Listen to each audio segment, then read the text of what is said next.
Students, welcome back in Chemistrix Atharva academy. आज हम बात करने वाले हैं structure of the atom class 9th। आज हम सीखते हैं कि एटम होता क्या है, एटम बना कैसे होता है और एटम में डिफरेंट टाइप्स के कॉन्स्टिट्यूएंट्स पार्टिकल को कैसे अरेंज किया गया है। तो आइए हम सीखते हैं। हम यहाँ पे देखते हैं, हमारा चैप्टर है स्ट्रक्चर ऑफ द एटम। यहाँ पे देखो, आप कह सकते हो कि Dalton suggest that the atom was indivisible and indestructible, but the discovery of two fundamental particles, that is electron and proton inside the atom, lead to the failure of these aspects of the Dalton atoms theory. It was the considerable necessary to know how electron and proton are arranged within atom. So by solving this problem, many scientists are comes and resolve this problem. So especially we talk about the Thomson atomic model. It is the first atomic model and it is proposed by J.J. Thomson in 1904. Actually, J.J. Thomson model, you can say that the Thomson atomic model is also known as the plum pudding model or watermelon model. Actually, it is the first model. It gives the idea about the arrangement of two fundamental particles, electron, proton, in a atom. Okay, by coming this fundamental model, many questions are sought out and many discoveries are come and solve the arrangement of fundamental particle, electron, proton and other fundamental particle. So now I will discuss about the Thomson atomic model. So first, Thomson atomic model. Thomson atomic model. Thomson atomic model is known as the plum pudding model. Plum pudding model. It is also known as the watermelon model. Watermelon model. बच्चों, अभी आप याद रखेंगे कि ये जो model था ये 1904 में आया था। ये पहला आपका एटॉमिक मॉडल था जिसमें ये बताया गया था कि जो एटम होते हैं, एटम एक सॉलिड स्फेरिकल स्ट्रक्चर होता है जिसमें क्या होता है कि पॉजिटिव चार्ज स्कैटर्ड होते हैं। आप यहां बोलोगे कि positive charge scattered in between the solid spherical structure. अच्छा, आपको यहां ध्यान देना है कि जो पॉजिटिव चार्ज स्कैटर्ड होते हैं, इस पॉजिटिव चार्ज के बीच में इलेक्ट्रॉन जो होते हैं वो वाटरमेलन के सीड के तरीके से एम्बेडेड होते हैं। तो यहाँ पे आपको ध्यान देना है कि यहाँ पे जो निगेटिव चार्ज थे वाटरमेलन के सीड के तरीके से इसमें एम्बेडेड थे। लेकिन आपको यहाँ पे ध्यान देना है कि इन्होंने ये बताया था कि positive charge is equivalent to the negative charge. So इन्होंने ये बोला था, थॉमसन ने, कि एटम जो होते हैं, एटम इलेक्ट्रिकली न्यूट्रल होते हैं। बट यहाँ पे ध्यान ये देना है कि जैसे अगर इन्होंने इलेक्ट्रिकल न्यूट्रल की बात किया और इन्होंने ये बताया था आपका कि ये एटम न्यूट्रल होते हैं, इसका मेन रीजन ये इन्होंने दिया था कि number of electron is equivalent to the number of proton in atom. So atoms are electrically neutral. But ये जो मॉडल था ये पूरा सटीक एक्सप्लेनेशन नहीं कर पाया एटम के बारे में, जिसकी वजह से इसमें कुछ ड्रॉबैक है। जो इनका ड्रॉबैक था वो ड्रॉबैक ये था कि आप लिख सकते हो वहाँ पे इनका ड्रॉबैक, अगर हम देखें कि what is the drawback of Thomson atomic model. Thomson atomic model, तो आप यहाँ पे ध्यान दीजिएगा कि सबसे बड़ी बात ध्यान देने की बात है यहाँ पे कि इन्होंने बोला था कि it is a static model.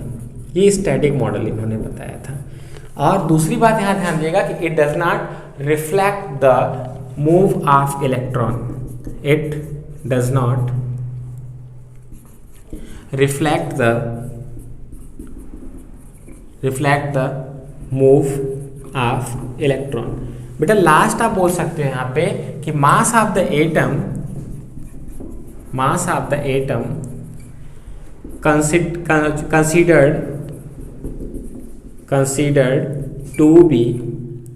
considered to be evenly spread over the atom,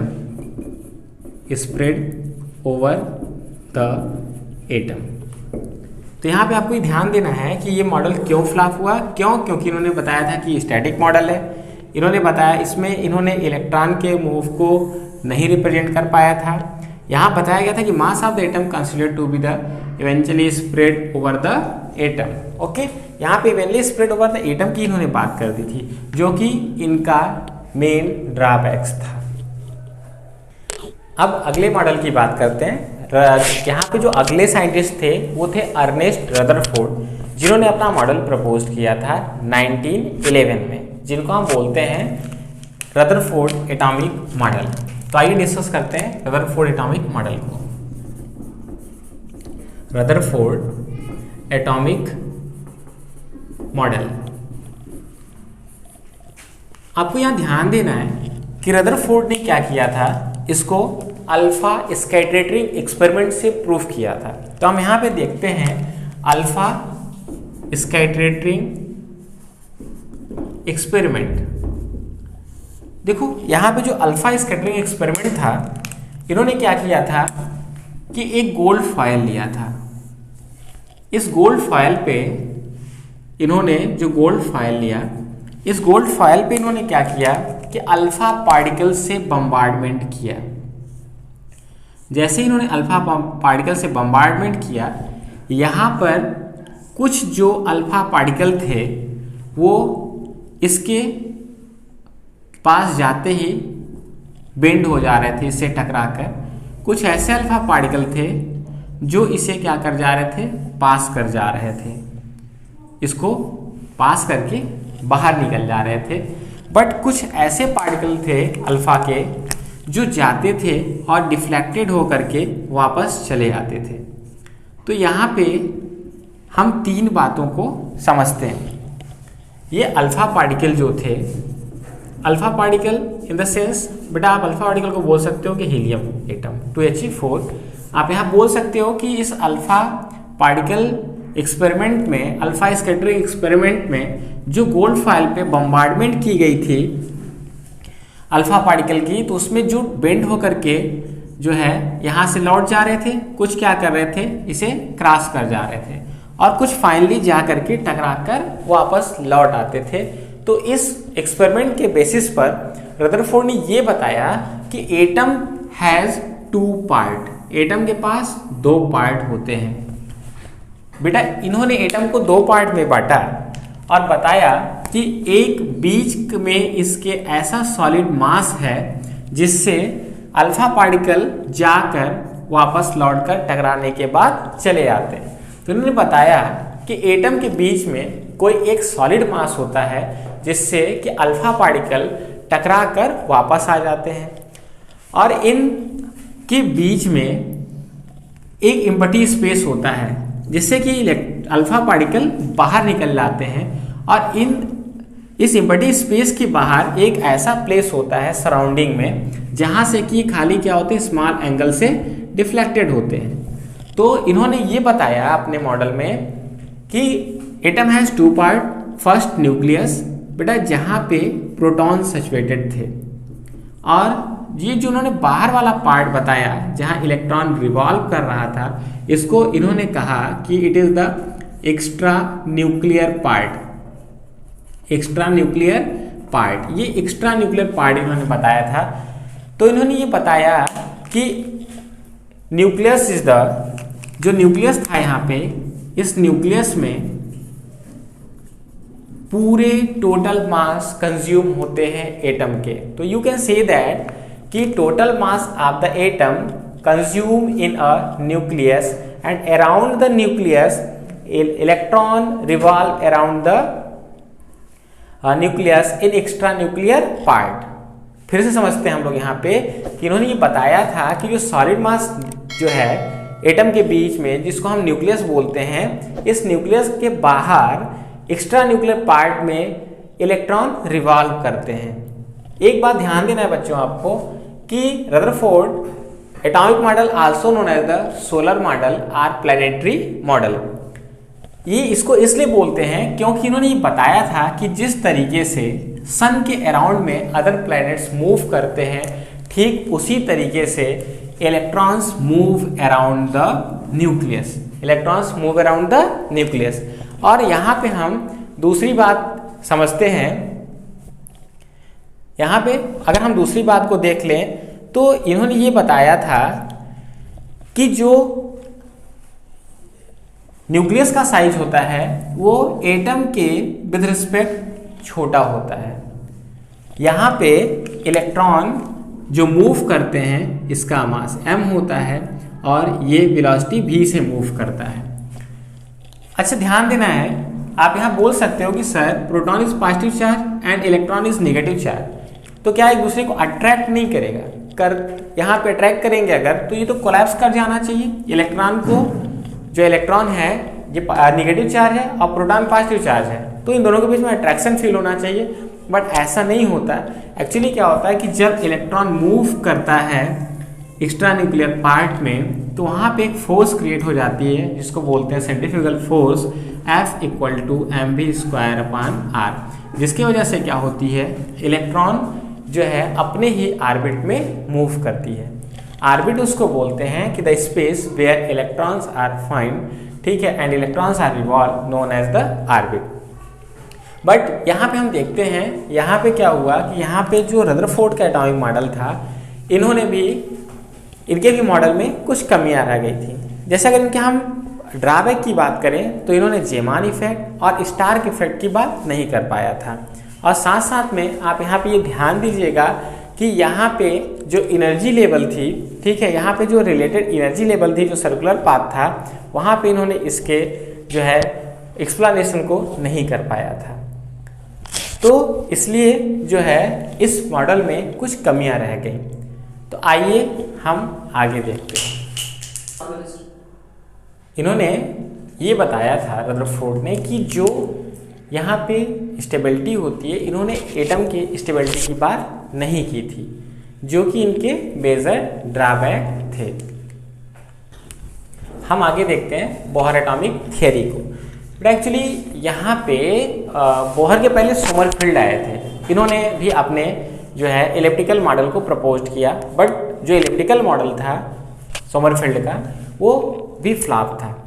तो फाइनली क्या हुआ कि रदरफोर्ड के बाद नाम आता है बोहर का।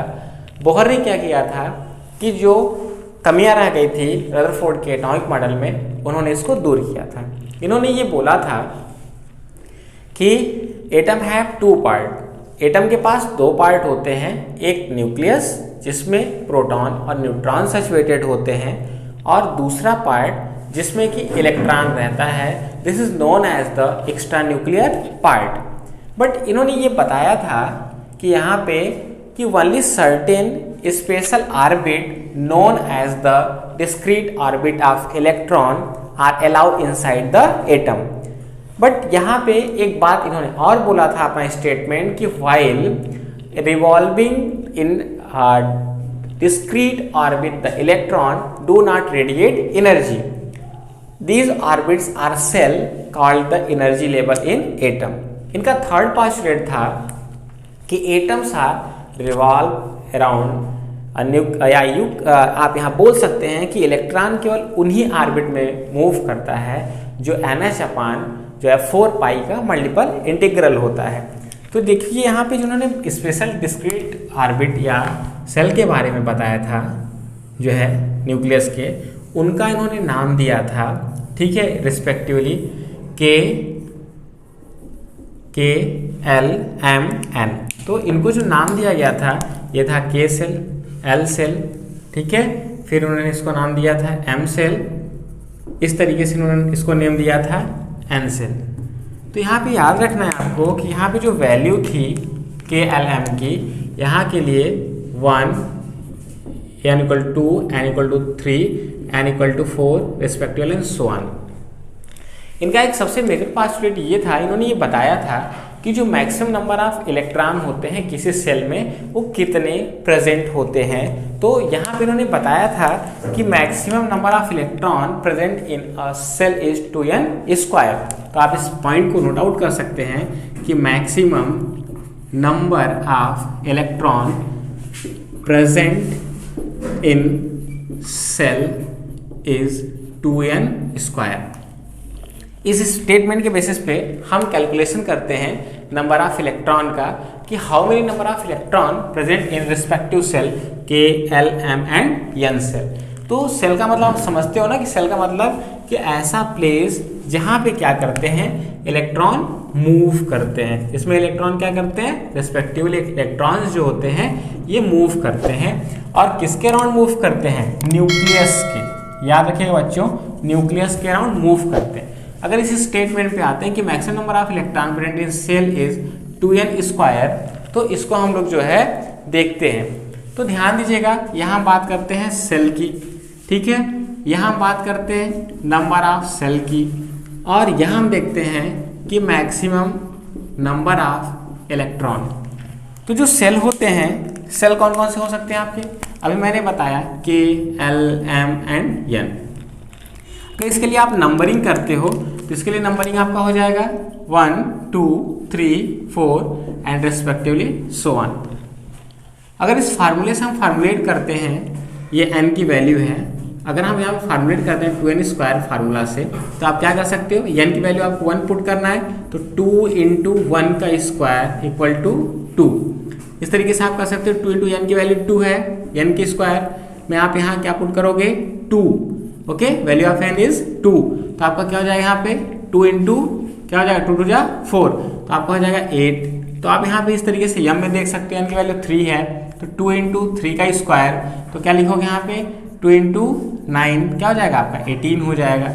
इस तरीके से आप n की वैल्यू 4 अगर पुट करते हो तो 2 × 4 का स्क्वायर करोगे तो 2 × क्या हो जाएगा 16 = 32। तो आपको यहाँ पे ये समझना है कि आपने ये देखा है कि यहाँ पे जो मैक्सिमम नंबर ऑफ इलेक्ट्रॉन है, के सेल में कितने इलेक्ट्रॉन हो सकते हैं, मैक्सिमम 2 इलेक्ट्रॉन हो सकते हैं। यल में कितने हो सकते हैं, 8 हो सकते हैं। यम में 18 एंड देन एन में 32 इलेक्ट्रॉन हो सकते हैं। इस बेसिस पर रदरफोर्ड के एटॉमिक मॉडल में करेक्शन करके बोहर ने अपने मॉडल को प्रपोज किया, जो कि काफ़ी जो है सक्सेसफुल रहा। बच्चों इसी बेसिस पर हम लोग इलेक्ट्रॉनिक डिस्ट्रीब्यूशन देखते हैं कि जो इलेक्ट्रॉन का डिस्ट्रीब्यूशन होता है वो कैसे होता है। इस इलेक्ट्रॉनिक डिस्ट्रीब्यूशन के लिए आपको ये चीज़ें याद रखनी होगी कि मैक्सिमम जो इलेक्ट्रॉन होंगे के सेल में 2 होंगे, आपके यल सेल में 8 इलेक्ट्रॉन, एम सेल में 18 इलेक्ट्रॉन एंड एन सेल में 32 इलेक्ट्रॉन होते हैं। Now we discuss about the how are electron distributed in different orbits or shell. हम यहाँ देखेंगे कि जो डिफरेंट टाइप के ऑर्बिट या सेल होते हैं उनमें इलेक्ट्रॉन का डिस्ट्रीब्यूशन कैसे होता है। तो आइए सीखते हैं। आपको यहाँ पे जो हमने रूल बताया था बोहर एटॉमिक मॉडल में कि maximum number of electron present in shell is 2n², उसको ध्यान में रखना है कि के सेल में आपके 2 इलेक्ट्रॉन, एल सेल में 8 इलेक्ट्रॉन, इस तरीके से 18 और 30 जो है आपका यहाँ पे बात अगर हम कर लें, ठीक है। अगर हम यहाँ पे देखते हैं कि how to distribution of electron respective elements, तो इसमें सबसे पहले नंबर हम लेते हैं हाइड्रोजन का। आपको याद रखना है कि किसी भी जो है डिफरेंट टाइप्स के इलेक्ट्रॉन का डिस्ट्रीब्यूशन करने के लिए किसी भी ऑर्बिट या सेल में हमको एटॉमिक नंबर का याद रखना बहुत ज़रूरी होता है। तो हम यहाँ पे सीखते हैं, जैसे आपका हाइड्रोजन है, हाइड्रोजन का एटॉमिक नंबर 1 होता है, तो इसको हम रिप्रेजेंट कैसे करेंगे, हम रिप्रेजेंट करते हैं एटम से, ठीक है। ये आपका न्यूक्लियस होता है और न्यूक्लियस के सराउंडिंग में इलेक्ट्रॉन का प्लेस, जहाँ पे क्या होता है इलेक्ट्रॉन सैचुरेटेड होते हैं। तो यहाँ पे नंबर ऑफ इलेक्ट्रॉन कितना है 1। अब इसको कैसे रिप्रेजेंट करोगे, डॉट स्ट्रक्चर से। इस तरीके से आप यहाँ ले सकते हो, हीलियम ले सकते हो। हीलियम का एटॉमिक नंबर 2 होता है। यहाँ पे इलेक्ट्रॉन को कैसे आप डिस्ट्रीब्यूट करोगे, देखते हैं। इसके बैलेंस सेल में कितने इलेक्ट्रॉन होंगे, इसके बैलेंस सेल में 2 इलेक्ट्रॉन होता है, जिसको कि आप क्या कर सकते हो, जो है कुछ इस तरीके से रिप्रेजेंट कर सकते हैं। इस तरीके से अगर हम बात कर लें लिथियम की बात करें कि जो लिथियम होता है, लिथियम का एटॉमिक नंबर 3 होता है। तो आप यहाँ पे देखो क्या करेंगे, ये न्यूक्लियस होता है, ये आपका जो है के सेल है, ठीक है। और इसके बाद हम इसमें बात करते हैं के सेल और यल सेल की, ठीक है, क्योंकि के के बाद यल सेल आता है। तो लिथियम जो होता है, लिथियम के बैलेंस सेल में के ऑर्बिटल में जो मैक्सिमम नंबर ऑफ इलेक्ट्रॉन होंगे वो 2 ही रह सकते हैं। तो यहाँ पे आप 2 इलेक्ट्रॉन को रिप्रेजेंट करेंगे, बाकी कितना इलेक्ट्रॉन बचता है, 1 इलेक्ट्रॉन, जिसको हम क्या लगा देते हैं बैलेंस सेल में। जो ये बाहर वाले इलेक्ट्रॉन होते हैं इनको हम बोलते हैं बैलेंस सेल इलेक्ट्रॉन। इस तरीके से अगर हम बात करते हैं तो बेरिलियम की बात करो, बेरिलियम का एटॉमिक नंबर 4 होता है। यहाँ पे जो न्यूक्लियस है इसके आउटर मोस्ट सेल के सेल की बात करते हैं और यल सेल की बात करते हैं। जो के सेल होता है, के सेल और यल सेल, तो के सेल में जो नंबर ऑफ इलेक्ट्रॉन होंगे यहाँ पे कितने होंगे, 2 इलेक्ट्रॉन। पहले आपको याद रखना है कि पहले इनर जो है सेल में इलेक्ट्रॉन कंप्लीट होना चाहिए। जैसे मैंने अभी बताया के सेल में मैक्सिमम नंबर ऑफ 2 इलेक्ट्रॉन है, आप 2 इलेक्ट्रॉन को डिस्ट्रीब्यूट करने के बाद ही आगे बढ़ेंगे। ऐसा नहीं है कि आप 1 इलेक्ट्रॉन फिल करेंगे और आगे बढ़ जाएंगे, स्किप करके अगले में फिल करेंगे। हमको इतना ध्यान देना है कि पहले हमारा के सेल भरना चाहिए, उसमें मैक्सिमम नंबर ऑफ इलेक्ट्रॉन 2 हो, उसके बाद ही हम आगे बढ़ेंगे। तो जैसे यहाँ पे बेरिलियम के केस में आप देखते हो तो आप यहाँ पे पाते हो कि के सेल में पहले 2 इलेक्ट्रॉन फिल करना है, आपने 2 इलेक्ट्रॉन फिल कर दिए, बच कितना रहा है, 2 इलेक्ट्रॉन। तो इस 2 इलेक्ट्रॉन को आप क्या करेंगे, इसके बैलेंस सेल में फिल कर देंगे। ये इसका क्या है, बैलेंस सेल। इस तरीके से आप बात करो बोरॉन की। जो बोरॉन होता है, बोरॉन का एटॉमिक नंबर 5 होता है, ये न्यूक्लियस हुआ आपका, ठीक है, ये के सेल, ये आपका होता है यल सेल। तो याद रखना यहाँ पे कि यहाँ पे 5 है और ये, तो यहाँ पे पहले तो 2 इलेक्ट्रॉन हो जाएंगे आपके किस में, के सेल में। उसके बाद कितने इलेक्ट्रॉन बच रहे हैं, 3 इलेक्ट्रॉन, जो कि क्या होंगे, इसके बैलेंस सेल में चले जाएंगे। 2 इलेक्ट्रॉन एंड 3 इलेक्ट्रॉन, क्लियर है। इसके बैलेंस सेल में कितने इलेक्ट्रॉन हुए, 3 इलेक्ट्रॉन। अब देखो यहाँ पे अगर मैं कार्बन की बात करता हूँ, कार्बन के पास कितने इलेक्ट्रॉन होते हैं, 6 इलेक्ट्रॉन। तो बच्चों आपको ध्यान देना है, ये न्यूक्लियस है, ये के सेल, एल सेल, ठीक है। तो यहाँ पे जब फिल करते हो इसके के और एल सेल में, जब इलेक्ट्रॉनों का डिस्ट्रीब्यूशन करते हो तो हमको यहाँ पे देखना है इसके के सेल और एल सेल में इलेक्ट्रॉनों का डिस्ट्रीब्यूशन। तो देखो के सेल में पहले तो 2 इलेक्ट्रॉन हो जाएंगे, बाकी कितने इलेक्ट्रॉन बच रहे हैं, 4 इलेक्ट्रॉन। तो इस 4 इलेक्ट्रॉन को हम क्या करेंगे, यहाँ पे फिल कर देंगे, 1 2 3 एंड 4, ये 4 इलेक्ट्रॉन हो गया। इस तरीके से आप जो है और भी बड़े एटम का कर सकते हो। जैसे मैं यहाँ पे देखता हूँ सोडियम का, इसका एटॉमिक नंबर होता है 11। तो आप इसमें क्या करेंगे, यहाँ पे अगर हम के एल एम सेल में इलेक्ट्रॉनों का डिस्ट्रीब्यूशन करते हैं तो 2 8 हो गया। अब बच कितना रहा है, 1, तो आप यहाँ पे 1 लिख दोगे। इसका हम डिस्ट्रीब्यूशन जैसे ही करेंगे के एल एम सेल में, तो देखते हैं कि इसका जो है अरेंजमेंट इलेक्ट्रॉनों का कैसे होता है। तो इसके बेटा के सेल में, एल सेल और एम सेल में इलेक्ट्रॉन को आप डिस्ट्रीब्यूट करोगे तो के सेल में कितने इलेक्ट्रॉन जाएंगे, 2 इलेक्ट्रॉन, यल में 8, 1 2 3 4 5 6 7 एंड 8। एम सेल में कितने इलेक्ट्रॉन, 1 इलेक्ट्रॉन। इस तरीके से आप क्लोरीन का कर सकते हो, क्लोरीन का एटॉमिक नंबर होता है 17।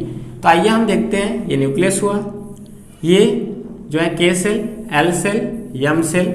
अगर आप यहाँ पे डिस्ट्रीब्यूशन कर रहे हो के एल एम सेल में तो 2 इलेक्ट्रॉन 8 इलेक्ट्रॉन फिल हो गया। आपको मैंने बताया कि दूसरे में 8 इलेक्ट्रॉन होते हैं मैक्सिमम। अब हम क्या करेंगे, थर्ड सेल में शिफ्टिंग करते हैं इलेक्ट्रॉन की।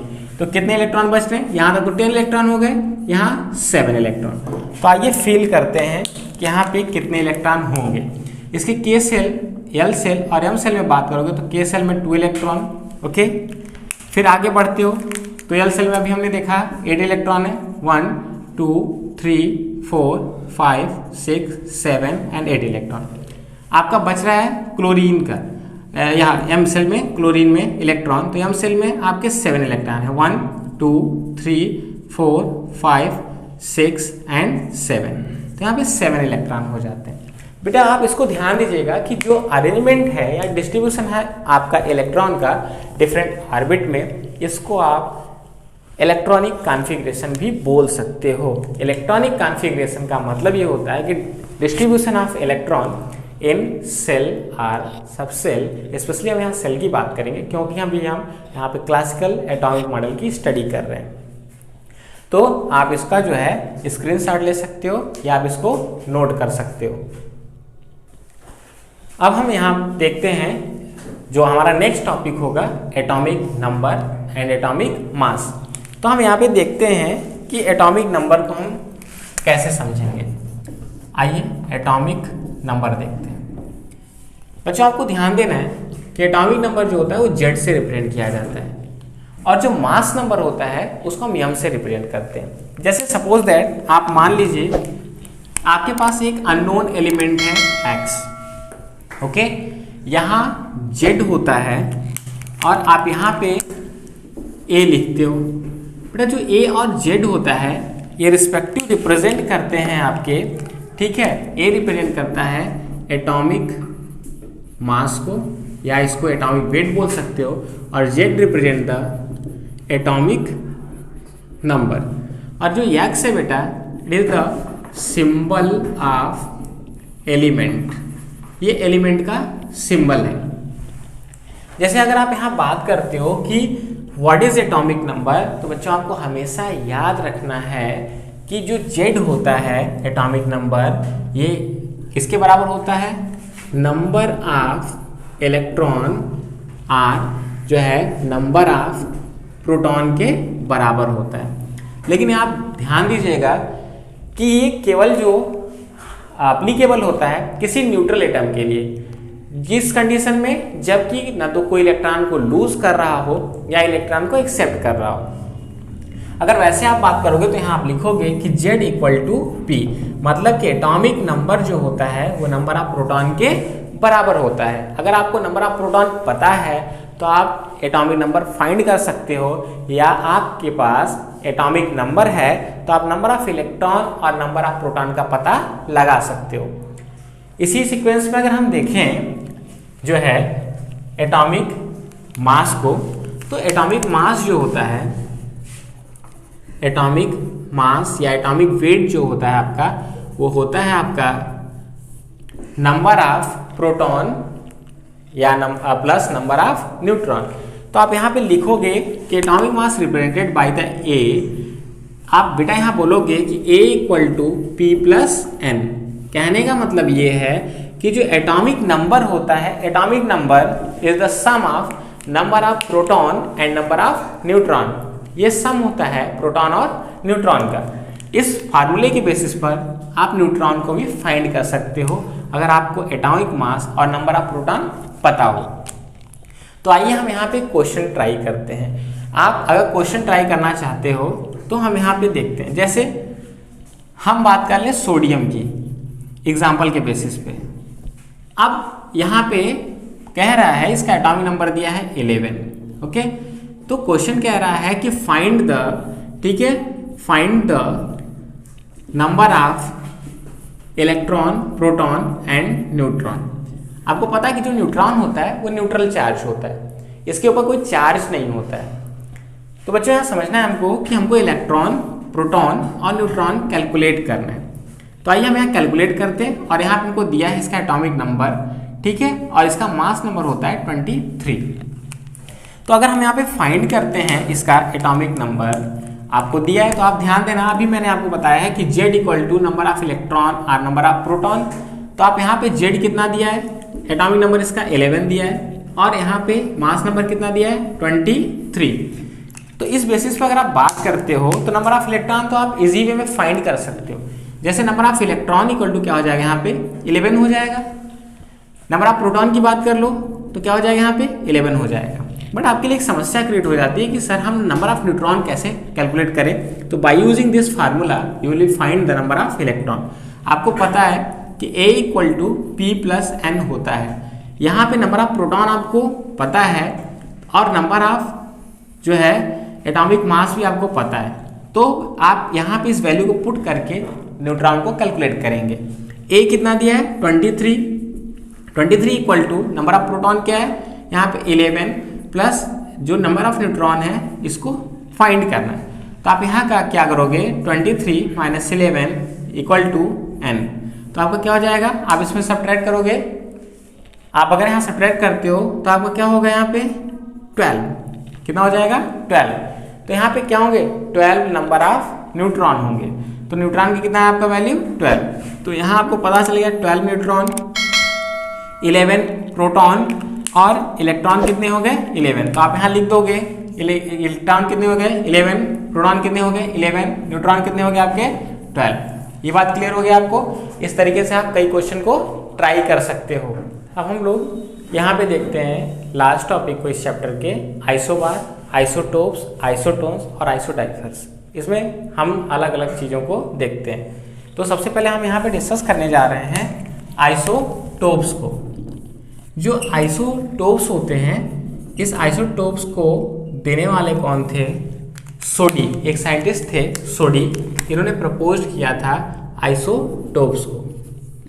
यहाँ आइसोटोप्स में क्या होता है कि जो आपका एटॉमिक नंबर होता है, एटॉमिक नंबर जो होते हैं Z, ये सेम होता है, बट याद रखना है कि यहाँ पे जो एटॉमिक मास A होता है, ये क्या होता है डिफरेंट, ये डिफरेंट होते हैं।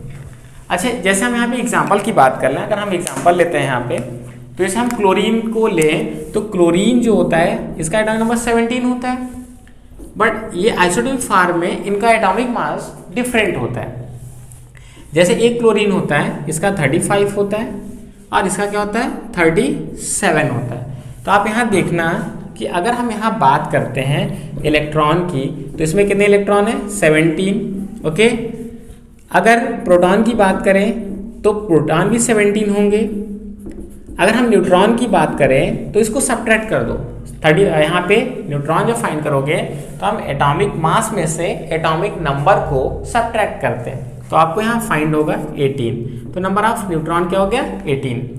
तो यहाँ पे आप देख रहे हो कि यहाँ पे एटॉमिक नंबर सेम होगा और मास नंबर डिफरेंट। हम दूसरा बात करते हैं यहाँ पे आइसोबार की। जो आइसोबार होते हैं, आइसोबार को देने वाले साइंटिस्ट थे एस्टन। किसने दिया था, एस्टन। याद रखिए कि isobar proposed by the Aston, okay. इसमें क्या बताया गया था कि यहाँ पे जो जेड होता है, एटॉमिक नंबर जो होते हैं ये डिफरेंट होगा, बट यहाँ पे जो एटॉमिक मास होता है वो सेम होता है। अगर हम एग्जाम्पल को देख लें तो एग्जाम्पल में आप लिख सकते हो 1s3 और आप यहाँ देखना 2he3। तो आप यहाँ देख रहे हो कि इन दोनों का एटॉमिक नंबर डिफरेंट है 1 और 2, बट एटॉमिक मासेस इनकी क्या है सेम है 3। इस तरीके से आप ले सकते हो 19 के पोटेशियम और कैल्शियम की बात कर सकते हो। जैसे यहाँ पे पोटेशियम और कैल्शियम की बात करें तो इन दोनों का एटॉमिक नंबर डिफरेंट होता है। पोटेशियम का एटॉमिक नंबर 19 और कैल्शियम का एटॉमिक नंबर 20 होता है, बट यहाँ आपको याद रखना है कि इनका जो एटॉमिक मास है वो होता है 40। तो यहाँ पे एटॉमिक मास सेम है, तो एक दूसरे के क्या है आइसोबार है। इसमें देखो, अगर हम देखें अगला आपका आता है आइसोडाइफर, ठीक है। हम अगला देखते हैं, अगर थर्ड नंबर, तो आपका होता है आइसोडाइफर। बेटा याद रखना है कि जो आइसोडाइफर होते हैं आपके, उसमें नंबर ऑफ प्रोटॉन और न्यूट्रॉन जो होंगे उनका डिफरेंस सेम होता है। तो यहाँ आप देखते हैं आइसोडाइफर्स। यहाँ पे याद रखना है कि same difference of number of proton and neutron. यहाँ प्रोटॉन और न्यूट्रॉन का जो डिफरेंस होगा, या आप कह सकते हो यहाँ पे कि न्यूट्रॉन एंड प्रोटॉन, ठीक है। यहाँ पे न्यूट्रॉन और प्रोटॉन का जो डिफरेंस होता है वो सेम होता है। हम एग्जाम्पल की बात कर लें, जैसे आप यहाँ देखो जो है बेरियम की बात करते हैं, बेरियम और कार्बन की आइसोटोप्स की बात करते हैं C13 की। तो आप यहाँ देखो कि जो प्रोटॉन है, नंबर ऑफ प्रोटॉन यहाँ कितना है 5, लेकिन यहाँ नंबर ऑफ प्रोटॉन कितने हैं 6 है। यहाँ पे अगर हम देखें तो यहाँ पे अगर देखते हैं इलेक्ट्रॉन की बात करें दोनों में, तो इलेक्ट्रॉन यहाँ पे 5 है और इलेक्ट्रॉन कितना है 6 है। बट अगर हम यहाँ पे न्यूट्रॉन की बात करें दोनों में, तो यहाँ पे न्यूट्रॉन कितना होगा, यहाँ न्यूट्रॉन आपका जो है 6 होगा, क्योंकि आप जब एटॉमिक मास में से एटॉमिक नंबर सब्ट्रैक्ट करते हो तो न्यूट्रॉन मिल जाता है आपको। तो यहाँ न्यूट्रॉन क्या हुआ 6, और यहाँ कितना होगा, यहाँ पे न्यूट्रॉन कितना होता है आपका, यहाँ न्यूट्रॉन हो जाएगा 7। बट याद रखना है कि अगर आप यहाँ पे, हमने अभी बताया कि डिफरेंस क्रिएट करनी है, n-p करते हो, न्यूट्रॉन और प्रोटॉन का डिफरेंस देखते हो दोनों में, n-p निकालते हो, तो जो n-p का डिफरेंस आता है न्यूट्रॉन और प्रोटॉन का, तो यहाँ पे नंबर ऑफ न्यूट्रॉन कितने हैं, नंबर ऑफ न्यूट्रॉन यहाँ पे हैं, ठीक है 6, और आपका प्रोटॉन कितना है 5। तो नंबर ऑफ न्यूट्रॉन का डिफरेंस 1 होता है यहाँ पे, और यहाँ पे नंबर ऑफ न्यूट्रॉन कितने हैं आपके 7, और नंबर ऑफ प्रोटॉन 6, तो यहाँ निकालते 1 आता है। आपने देखा कि इन दोनों एलिमेंट में, बेरियम और जो है कार्बन आइसोटोप्स में, नंबर ऑफ न्यूट्रॉन का जो डिफरेंस होता है वो 1 है, इसलिए ये एक दूसरे के आइसोडाइफर होते हैं। इस तरीके से आप यहाँ पे एक एग्जांपल और ले सकते हो, जैसे 7n15, ठीक है। इसके बाद आप फ्लोरीन ले सकते हो, ठीक है, 9f19। तो इन दोनों में आप देखोगे कि जो न्यूट्रॉन और प्रोटॉन का डिफरेंस होता है वो 1 ही आता है। हम इसको करके भी देख लेते हैं।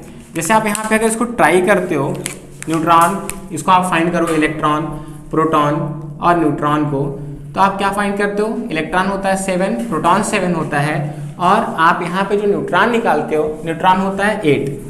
यहाँ पे भी सेम एज इलेक्ट्रॉन, प्रोटॉन और न्यूट्रॉन निकालते हैं, इलेक्ट्रॉन 9, प्रोटॉन भी 9, और जो न्यूट्रॉन आता है वो कितना आता है आपका न्यूट्रॉन, यहाँ पे आप 19 - 9 करोगे तो 10 आ जाएगा। तो बेटा यहाँ देखना n-p करना है मुझे, n-p करते हो, नंबर ऑफ न्यूट्रॉन यहाँ है 8 - 7 करते हो तो इसका डिफरेंस 1 आता है, यहाँ 10 - 9 करते हो तो इसका भी डिफरेंस 1 आता है। बच्चों यहाँ ध्यान देना है कि इन दोनों का जो न्यूट्रॉन और प्रोटॉन का डिफरेंस है वो 1 आता है, इसलिए ये दोनों एक दूसरे के क्या है, आइसोडाइफर है। इस तरीके से हम देखते हैं अगला जो होता है आपका, अगला हम यहाँ पे अगर सीखते हैं तो अगले में हमको सीखना है बेटा आपका आइसोटोन्स। जो आइसोटोन्स होते हैं, आइसोटोन्स को हम दूसरे नाम से बोल सकते हैं आइसोन्यूट्रॉनिक स्पीसीज, या आप इसको आइसोटोनिक भी बोल सकते हो, आइसोटोनिक, ठीक है, या आप इसको बोलोगे आइसोन्यूट्रॉनिक स्पीसीज, आइसोन्यूट्रॉनिक स्पीसीज। बेटा यहाँ ध्यान देना, जो आइसोन्यूट्रॉनिक स्पीसीज होते हैं यहाँ पे क्या होते हैं, सेम नंबर ऑफ न्यूट्रॉन होते हैं। यहाँ आप ऑलवेज याद रखना है कि सेम नंबर ऑफ न्यूट्रॉन, यहाँ नंबर ऑफ न्यूट्रॉन सेम होता है। जैसे यहाँ पे 1H1 की बात कर लो, ठीक है, और 2He4, ये एक दूसरे के आइसोटोन्स होते हैं। कैसे आइसोटोन्स होते हैं इसको हम देखते हैं। यहाँ पे प्रोटॉन देखो कितना है, 1 है, यहाँ प्रोटॉन क्या है, 2 है। यहाँ पे हम बात करते हैं इलेक्ट्रॉन का, तो इलेक्ट्रॉन जो होता है 1 है, यहाँ पे इलेक्ट्रॉन 2 है। अगर हम यहाँ न्यूट्रॉन निकालते हैं, तो अगर आप यहाँ पे न्यूट्रॉन निकालते हो तो हमने अभी बताया है कि यहाँ पे same number of neutron present होते हैं। तो न्यूट्रॉन कैसे सेम होगा, जैसे अगर आप यहाँ पे नंबर ऑफ न्यूट्रॉन सेम निकालते हो, ध्यान देना है आपको, सॉरी यहाँ पे 1H3 करो आप, ठीक है। अगर यहाँ पे आप न्यूट्रॉन निकालते हो तो क्या हो जाएगा, 3 आपको याद रखना है कि 3 - 1 करो तो हो जाएगा आपका 2 आता है। नंबर ऑफ न्यूट्रॉन कितना आता है, 2, किसमें, 1S3 में। तो यहाँ पे आप अगर न्यूट्रॉन निकालते हो तो 4 - 2 करते हो, यहाँ वैल्यू क्या आती है न्यूट्रॉन की, 2। यहाँ पे बच्चों आपने देखा है कि न्यूट्रॉन और इन दोनों में, हीलियम और हाइड्रोजन में, दोनों में नंबर ऑफ न्यूट्रॉन सेम है, 2 और 2। इसलिए बेटा ये 1H3 और 2He4 जो है ये आइसोटोन्स हैं। तो आज की वीडियो में इतना ही। अगर आपको कोई प्रॉब्लम होती है तो आप हमारे कमेंट सेक्शन में जो है मैसेज कर सकते हो, या आप मुझे जो है अपने डाउट्स को सेंड कर सकते हो। आप इसको लाइक कीजिए, सब्सक्राइब कीजिए।